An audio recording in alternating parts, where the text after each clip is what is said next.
Es interesante el ataque que uno recibe en YouTube cuando te expones. Existen algunos que te atacan por el físico, otros por tu forma de hablar, otros por el contenido en sí. Y a eso me voy a referir el día de hoy. Obviamente dependiendo del tipo de contenido que tú hagas, cómo te atacan. A los canales de salseo lo atacan de hablar de otras personas, de ser envidioso, etcétera, etcétera. A otros canales que hacen comedia les tratan de fome o que no tienen gracia.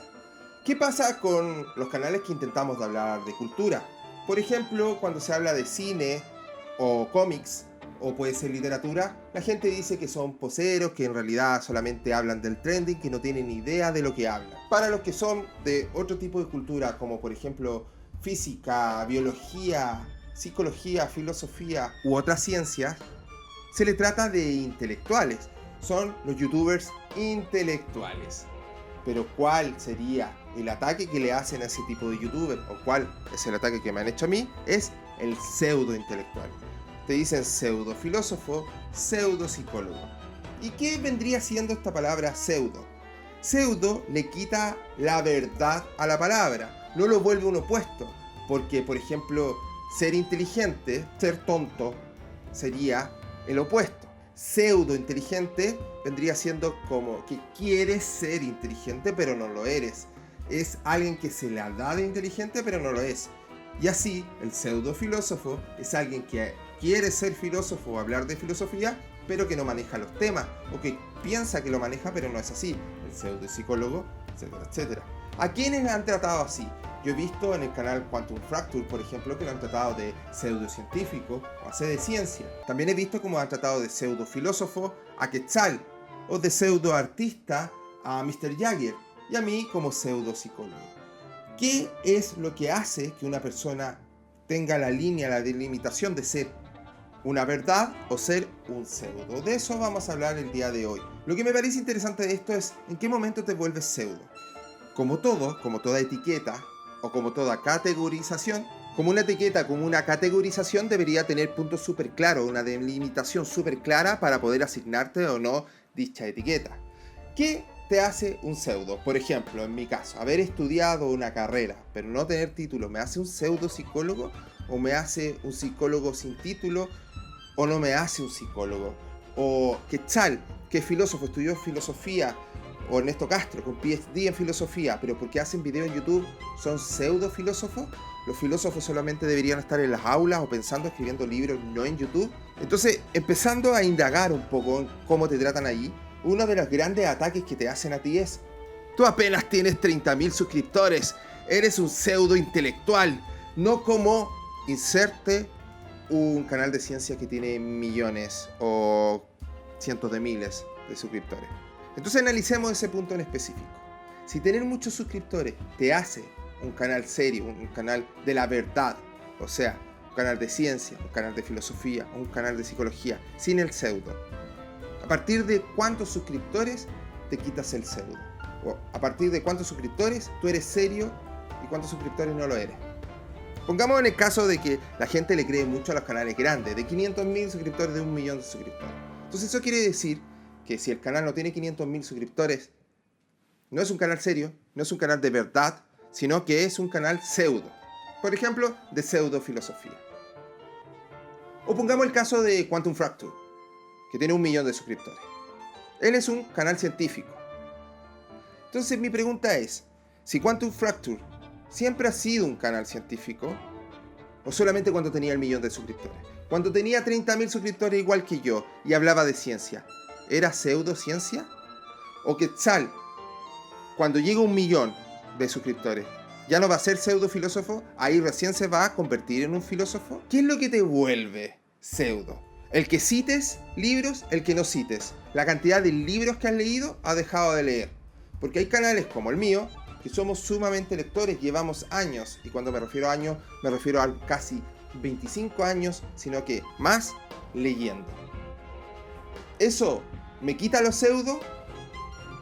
¿El haber estudiado 2 carreras me sigue volviendo un pseudo intelectual? O sea, ¿yo soy menos intelectual que alguien que no tiene ninguna carrera universitaria? O en su defecto, el yo tener 2 carreras universitarias o el tener una carrera universitaria de otra persona ¿lo hace más intelectual que otro? ¿Qué es el pseudo? ¿Por qué vienen las personas a decir pseudo? Para tú determinar que algo es verdadero y que algo es falso, lo primero que tienes que hacer es colocar una línea delimitadora. Es decir, qué es lo que lo hace verdadero, qué es lo que lo hace falso. Cuando hablas de pseudo, tienes que establecer qué es lo que lo limita, qué lo diferencia el verdadero del falso. En caso contrario, es una pseudo opinión. La opinión se basa en la razón. Y una buena opinión es una opinión argumentada. Eso ya lo he dicho en otros videos y lo vuelvo a repetir en esto. Pero un sentimiento y una ofensa no son opiniones. Ni siquiera son argumentos. Incluso por ahí hay gente que todavía trata de decir que el ad hominem es una ofensa. No, no lo es. El ad hominem es un argumento que está estructurado para una cosa en concreta: perder credibilidad. ¿Cuál es tu experiencia en materia pedagógica para venir a dar clases o venir a decir cómo debe ser la educación? Digo, es como si yo dijera, voy a darles clases de física porque vi 3 años física en el colegio. Eso no me prepara, eso me iguala a la mayoría, pero no me prepara. Y fíjate que si tú no logras obtener ese elemento delimitador objetivo, que puede ser 1, 2, 3 o 5, y la suma de la mayoría de ellos, elementos objetivos. ¿Qué significa elemento objetivo? Que podemos todos evaluar, que todos podemos apreciar si existe o no existe esa condición. Si no puedo hacer eso, yo no estoy dando una opinión, estoy dando una pseudo opinión.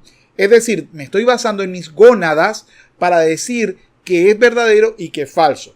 Y eso, señores, es pseudo opinión y pseudo intelectualismo.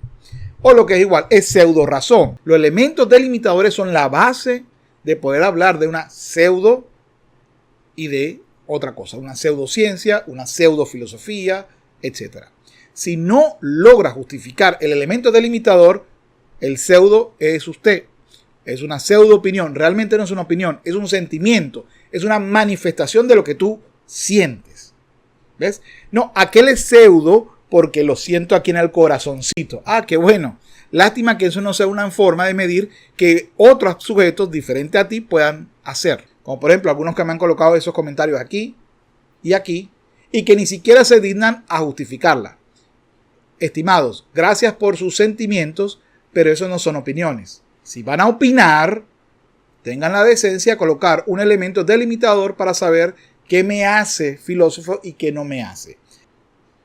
La cuestión sobre lo que es pseudo intelectual, lo que es pseudociencia, lo que es pseudo filosofía, para mí determina más o menos la historia del nudo gordiano de Alejandro Magno. Es decir, Alejandro Magno, cuando conquistó una región de Turquía, una ciudad llamada Frigia, hoy se llama creo que Anatolia, o Anatolia, la zona donde estuvo esa ciudad, ahí había una leyenda de que quien lograra desenredar un nudo muy especial que lo habían intentado desenredar muchas personas, iba a heredar el imperio del mundo conocido. Y por supuesto lo resolvió a la fuerza, es decir, con una espada, rompió el nudo. Igual, cuando alguien vuelve a hablarles de pseudos, rompan el nudo, sean como Alejandro Magno y digan qué hace que tú lo llames pseudo o que tú lo llames verdadero. Si no lo sabe decir, déjeme decirle que están ante un pseudo intelectual. Y a la conclusión que podríamos llegar, netamente, es que la gente utiliza esas motas, esos prefijos, como un insulto, como para menospreciarte, para minimizarte, para tratarte mal, porque no le gusta tu contenido, o porque analizaste algo y llegaste a una conclusión que no era la de él. Pero también es parte de la inseguridad de la persona, que como te ve alguien superior, te pone pseudo para bajarte y ponerte a su nivel. Le pregunto a ustedes, ¿han utilizado alguna vez la etiqueta de pseudo algo? Y cuando lo utilizan, ¿qué elementos cumple para ser ganado el pseudo algo? Porque una cosa es hablar con desconocimiento, una cosa es no saber lo que estás hablando, otra cosa es ser ignorante y aparentar algo que no eres. ¿Pero eso te llama pseudo intelectual?